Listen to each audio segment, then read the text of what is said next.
एकरा लबेरिया धलेरिया कैसे लड़ाई करती है सारे वाला के भैया पगला सबके घर वाला के सुनी लगे हां तो बोले ना के सबका घर वाला के पकड़ के लगला नहीं के मैं खोज के वाली का घर वाला के पकड़ के लो एकरा घर वाला के हां के काची गलती देने छले खोखरी पुरवाला में अपना घर वाला के लगला जे बना की बना तेरा माल बचा अपना ना के घर वाला चला गलतियां करने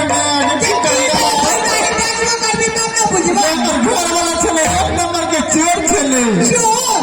हां के चोरी पर चलवा हां के तई बहाना दे अपने बहाने जप्ता गमाना आगे घर वाला के भाई भाई देखिए मैं तो देखिए ये रंग बिरंग के गाने दुनिया में 2 गो 3 गो 4 गो आई 8 गो आई 2 गो लेके हमें बोला के 10 गो भरी आइए ये कंट्रोल वाला चल वाला संगीत थाना में कोई खोज लेना हां के जब आपको तो आगे घर वाला के छेड़ो नहीं ये भटाई आगे तू सब मिल के आइए संगीत थाना संगीत थाना गजर में अगर रुके भटाई आगे मदद कर भी हाँ कुछ कह दो आगे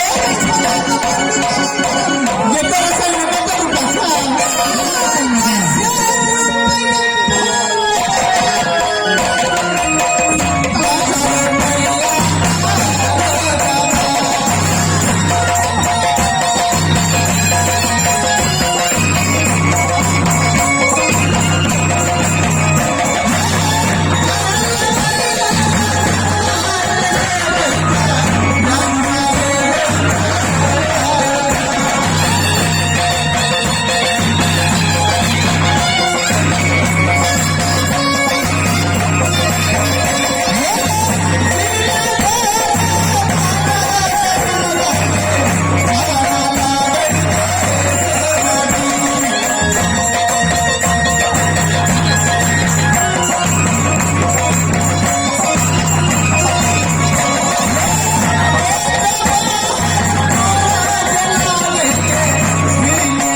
भाग से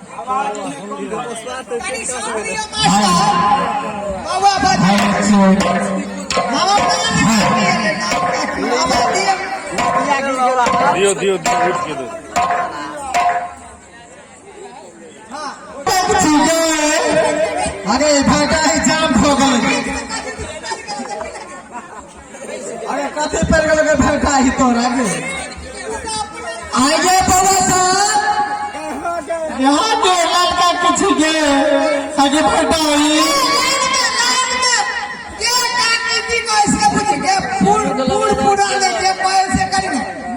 आगे बाबा साहब